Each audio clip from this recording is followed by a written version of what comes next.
ஹாய்டா ஃபர்ஷித், வாடா இங்க உட்கார்றா. என்ன ஒரு மேஜிக் பண்ணிட்டாடா. என்ன மேஜிக்டா? இந்த பொட்டுக்கடலை மிட்டாய் வந்து நான் இந்த தொடாமலே நான் இந்த கப்பு கூட போட்டேன். அப்படி போட்டேன்னா இந்த 100 ரூபா உனக்கு. 100 ரூபா பெட்டு வச்சுக்கலாம். 100 ரூபா இல்லடா, 500 ரூபா தான் இருக்கு. அப்ப சரி 500 ரூபா பெட்டு பண்ணிக்கலாம். பாத்துக்கோ,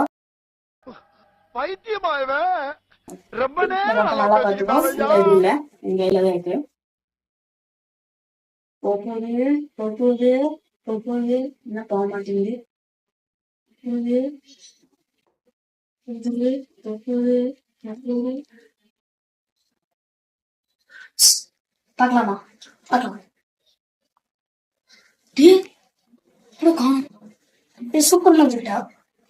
நல்லா இருக்கு மேஜிக். நக்கு செத்த பையல மூஞ்சி மோரையும் பாரு, மூஞ்சி மோரையும் பண்ணி பருவலாம்.